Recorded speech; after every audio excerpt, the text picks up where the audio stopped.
अफगानिस्तान में तालिबान सरकार के विदेश मंत्री मुत्ताकी के यूपी के सहारनपुर जिले में स्थित दारुल उलूम देवबंद के दौरे की चर्चा भारत अफगानिस्तान से लेकर पाकिस्तान तक है। नई दिल्ली पहुंचे मुत्ताकी से जब देवबंद दौरे को लेकर सवाल पूछा गया तो उन्होंने मुस्कुराते हुए कहा कि देवबंद जब कोई जाता है तो तालिबान से मिलता है। अच्छा, देवबंद में जब लोग जा रहे हैं उधर क्या करता है? मुलाकात करता है, नमाज पढ़ता है, असातिज़ा से मिलता है और तालिब इल्म से मिलता है। देवबंद इस्लाम का एक तारीख़ी मरकज़ है। मरकज़ बोले तो केंद्र। मुत्ताकी ने कहा कि देवबंद के उलेमा और अफ़गानिस्तान के उलेमाओं के बीच बहुत पुराना ताल्लुकात है। इसी देवबंद मसलक को मानने वाले अफ़गानिस्तान में भी है। देवबंद को हम एक रूहानी मरकज़ यानी कि एक देवीय केंद्र समझते हैं। देवबंद तो इस्लामी उलूम का एक बहुत बड़ा मरकज़ है, तारीख़ी मरकज़ है। देवबंद का अकाबरीन उलमा और अफ़गानिस्तान के उलमा के दरमियान बहुत देरीना ताल्लुकात है और यही मसलक वाले लोग उलमा अफ़गानिस्तान में भी है और देवबंद को हम एक इल्मी और एक रूहानी मरकज़ समझता है। नमस्कार, मैं राजीव चौधरी। ज्वालामुखी, भूकंप, चक्रवात और भूस्खलन के केंद्र होते हैं जहाँ से आपदा आरंभ होती है। ठीक इसी तरह कट्टर वहाबी इस्लाम का भी एक केंद्र है देवबंद, जहाँ से निकलती है इस्लाम की एक विचारधारा, जहाँ से जारी होते हैं सुन्नी इस्लाम के फतवे, जहाँ से निकलते हैं मौलवी और मौलाना और तालिबान। वो तालिब जो देवबंद की शिक्षा को फॉलो करते हैं, वो आतंकी संगठन जो देवबंद को अपना केंद्र तक मानते हैं। आप जिस मुल्क में रह रही हैं वो मुल्क वो है जहाँ देवबंद वालों को इसकी इजाज़त है। ये किताब देवबंद में निसाब का हिस्सा है, सिलेबस का हिस्सा है ये किताब। इसमें जिहाद और देवबंद क्या बताता है, जिहाद का मकसद क्या है। और मुझे कोई एतराज़ नहीं है, कुल 4% बच्चे पढ़ते हैं, लेकिन ये 4% वो हैं जिनका मस्जिद के मिंबरों पर कब्जा है, वहाँ से ये तकरीरें करते हैं। शरीयत में जिहाद दीन हक की तरफ बुलाने और जो उसे कबूल ना करे उससे जंग करने को कहते हैं। ये देवबंद में, और इस किताब को बच्चा जब आता है तो वो यूं करके आंखों पे लगाता है, चूंकि उसको कहते हैं ये अल्लाह का कानून है। ये नहीं कहते कि देवबंद वालों की राय है।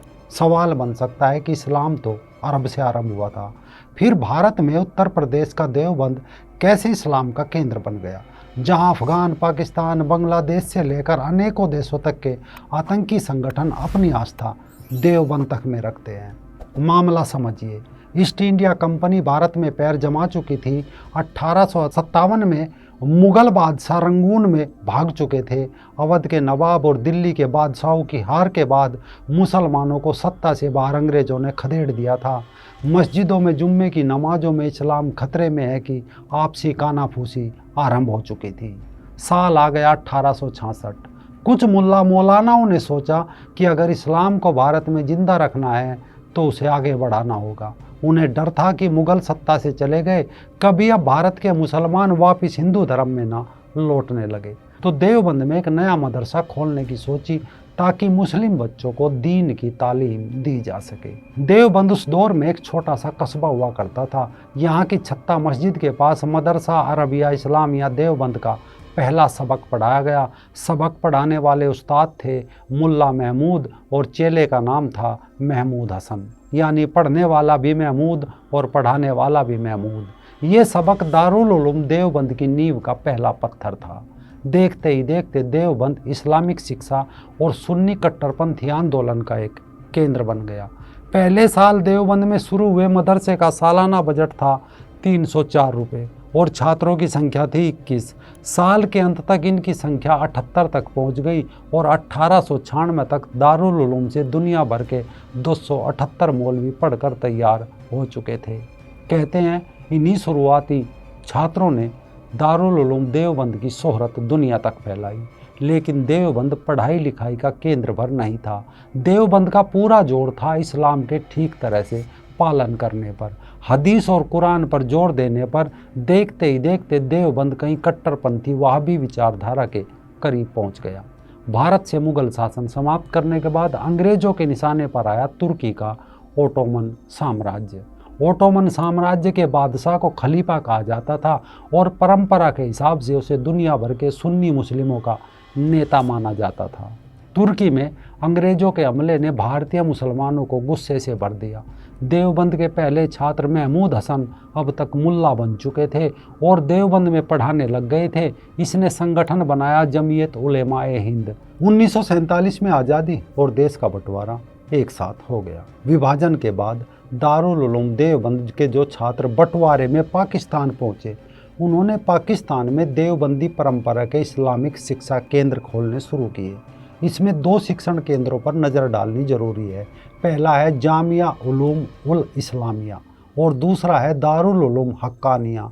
इन दोनों मदरसों ने दुनिया को बड़े बड़े आतंकवादी दिए। इनका नाम देवबंदी चरमपंथ के साथ जुड़ने जा रहा था। इंटरनेशनल कॉन्फ्लिक्ट से लेकर काम करने वाले संगठन इंटरनेशनल क्राइसिस ग्रुप ने अपनी रिपोर्ट में बताया था कि पाकिस्तान में तेज़ी से पनप रहे आतंकी देवबंदी कट्टरपंथ का एक झरना है। तथ्यों पर गौर करें तो दावा गलत नज़र नहीं आता। इस मदरसे ने बहुत से ऐसे छात्रों को भी पढ़ाया जो अब दक्षिण एशिया के इस्लामिक आतंकवाद के पोस्टर बॉय बन चुके थे। तालिबान के संस्थापक मुल्ला उमर, जैसे मोहम्मद का संस्थापक मसूद अजहर, दक्षिण एशिया में अलकायदा का इंचार्ज असीम उमर, हरकतुल जिहाद का अल इस्लाम का लीडर हरकतकारी सैफुल्ला अख्तर, सिपाही साहबा का नेता आजम तारिक, ये सब देवबंदी विचारधारा जामिया उलूम उल इस्लामिया के छात्र रह चुके हैं। केवल इतना भर नहीं, 1968 में पैदा हुआ मसूद अजहर पाकिस्तान के बहावलपुर का रहने वाला है। उसके पिता अल्लाह बख्श साबिर स्थानीय स्कूल में हेड मास्टर थे। 10 बच्चों वाले अपने परिवार को पालने के लिए एक मुर्गी खाना भी चलाते थे। अल्लाह बख्श खुद देवबंदी मुसलमान थे।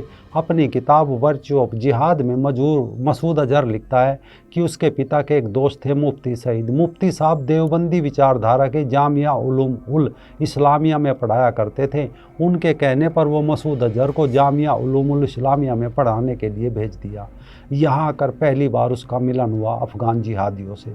अपनी किताब में अजहर अफ़गान जिहाद के शामिल होने की घटना का दिलचस्प ब्यौरा देता है। अजहर लिखता है कि जामिया उलूम उल इस्लामिया में तालीम हासिल करने के बाद उसे वहाँ बतौर शिक्षक नौकरी मिल गई। ये वो दौर था जब सोवियत अफ़गान युद्ध अपने चरम पर था। मदरसे में भी हरकत उल अंसार नाम के संगठन की काफ़ी धमक थी। एक बार हरकत उल अंसार का अख्तर नाम का एक कमांडर मदरसे में आया हुआ था। उसने मदरसे के प्रिंसिपल को अफ़गान जिहाद को देखने के लिए अफ़गानिस्तान आने का न्योता दिया। प्रिंसिपल मुफ्ती अहमद रहमान ने उस समय सुझाव दिया कि मौलाना के तौर पर काम कर रहे मसूद अजहर को अफ़गानिस्तान जाकर जिहाद की ट्रेनिंग लेनी चाहिए। इस तरह मसूद अजहर जामिया उल इस्लामिया से निकलकर अफ़गानिस्तान पहुंच गया। ये उसके बतौर इस्लामिक आतंकवादी जीवन की शुरुआत थी। अब बात करें दारुल उलूम हक्कानिया की, जिसने विश्व को बहुत सारे बड़े बड़े जिहादी दिए। तो भारत के बंटवारे से पहले इसके संस्थापक मौलाना अब्दुल हक पेशावर के अकोरा खटक के रहने वाले थे। ये भी तालीम हासिल करने के बाद दारुल उलूम देवबंद पहुँचे। यहाँ से पढ़ाई पूरी करके फिर से अकोरा खटक चले गए। पिता की मदद से अपने पैतृक घर के पास ही एक मस्जिद और एक छोटे से मदरसे की शुरुआत की। 1943 में मदरसा ठीक नहीं चला तो दारुल उलूम देवबंद की तरफ से इन्हें बतौर टीचर ज्वाइन करने का ऑफर आया। इसे मौलाना अब्दुल हक ने स्वीकार कर लिया। साल 1943 था। कई साल पढ़ाने के बाद 1947 आ गया। आज़ादी के वक्त वो रमज़ान की छुट्टी मनाने अकोरा खटक गया हुआ था। इसी बीच आज़ादी और विभाजन की घोषणा हो गई। पेशावर से भारत की तरफ आने वाली सभी सड़कें बंद हो गई। दोनों तरफ हिंसा का माहौल था। ऐसे में मौलाना अब्दुल हक ने देवबंद लौटने का विचार छोड़ दिया। घर के पास मदरसा पहले से चल रहा था। वो फिर से अपने ही खोले मदरसे में पढ़ाने लगे। अब्दुल हक की तरह पाकिस्तान में देवबंद के बहुत सारे छात्र थे जो विभाजन की वजह से देवबंद नहीं आ सके। ऐसे में इन छात्रों ने अब्दुल हक के मदरसे में दाखिला ले लिया। ये दारुल उलूम हक्कानिया की शुरुआत थी। इसके बाद बात करें तालिबान की तो कहते हैं लगभग सभी बड़े तालिबानी नेता किसी न किसी दौर में दारुल उलूम देवबंद से तालीम हासिल कर चुके हैं। अफ़गान जिहाद के वक्त दारुल उलूम हक्कानिया के संस्थापक मौलाना अब्दुल हक जिंदा थे। उन्होंने बाकायदा फतवा जारी करके अफ़गान जिहाद का समर्थन किया था। इतना ही नहीं, 70 साल की उम्र में खुद लड़ने की इच्छा भी जाहिर की थी, लेकिन ख़राब स्वास्थ्य और उम्र की वजह से ऐसा उन्हें करने नहीं दिया गया था। लेकिन दारुल उलूम के बहुत सारे छात्र अफ़गान जिहाद में हिस्सा लेने के लिए अफ़गानिस्तान ज़रूर गए थे। इसके अलावा हक्कानी नेटवर्क का सरगना जलालुद्दीन हक्कानी, तालिबान का नंबर 2 अख्तर मसूद भी यहाँ तालीम हासिल कर चुके हैं। मुल्ला उमर को दारुल उलूम हक्कानिया ने अपने यहाँ से डॉक्टरेट की उपाधि दी थी। इसी तरह अगर देखा जाए तो पाकिस्तान और अफ़गानिस्तान में इस्लामिक आतंकवाद की जड़ें कहीं ना कहीं इस्लाम की देवबंदी धारा से जुड़ी है। वही देवबंदी धारा जिसका गढ़ भारत के देवबंद में है। दारुल उलूम देवबंद में मौलवियों का एक ऐसा धड़ा भी था जो पाकिस्तान बनाने की मांग में के पक्ष में खड़ा था। इस धड़े ने जमीयत उलेमा हिंद से अलग होकर अपना एक संगठन बना लिया था। नाम रखा था जमीयत उलेमा इस्लाम। मौलाना मोहम्मद शफीस के संस्थापक सदस्यों में एक थे। 1947 में वे पाकिस्तान चले गए और 1951 में उन्होंने देवबंदी धारा का एक मदरसा खोला, नाम रखा दारुल उलूम कराची। ऐसे में सवाल बनता है कि देवबंद की विचारधारा यहाँ इतनी क्यों फली फूली। दरअसल मुग़ल काल में बहुत से हिंदू अलग अलग कारणों से मुसलमान बन गए थे, पर वो अंदर से काफ़ी हद तक हिंदू थे। मुस्लिम बन जाने के बाद भी अनेकों हिंदू परंपराओं का पालन करते थे, अपने नाम भी हिंदू रखते थे, आपसी रिश्तों में विवाह नहीं करते थे। बस देवबंद मदरसा और उसके मौलवी इस बात से खफा थे। वो चाहते थे कि वो पूरी तरह से अरबी नस्ल के बन जाए। यानी देवबंदी आंदोलन का मुख्य तर्क था इस्लाम को हिंदू परंपराओं से मुक्त कराना था। ऐसे में इस्लाम का देवबंदी ब्रांड कुरान और हदीस के बताए रास्ते पर चलता था। देवबंदियों का दावा है कि दुनिया में उनका इस्लाम सबसे खालिस इस्लाम है। ये लोग उम्मत की बात करते हैं, माने किसी भी मुसलमान की सबसे पहली वफादारी उसके मजहब के प्रति है, दीन के प्रति है, देशवाद में है। ऐसे में अगर इस्लाम पर कोई खतरा आता है तो उसके खिलाफ लड़ना हर मुसलमान का सबसे बड़ा कर्तव्य है। यही कारण है कि सुन्नी बाहुल देशों में इस्लाम कभी अफ़गानिस्तान में कम्युनिस्ट सरकार बन जाने की वजह से खतरे में आ जाता है, कभी अल्पसंख्यक शियाओं की वजह से पाकिस्तान का इस्लाम खतरे में आ जाता है, अहमदियों की वजह से पाकिस्तान का इस्लाम खतरे में आ जाता है, हज़ारा मुस्लिमों की वजह से खतरे में आ जाता है। यहाँ देवबंदी आंदोलन देखते ही देखते कट्टरपंथी वहाबी विचारधारा के करीब पहुंच चुका है। अब ये पूरे दक्षिण एशिया के लिए खतरे की घंटी बना हुआ है। इन पूरी की पूरी विचारधारा का एक गढ़ है और वो है देवबंद का मदरसा, जहाँ से निकले तालिबानी छात्रों ने कई मुल्कों को मजहब के नाम पर खंडर तक बना दिया है।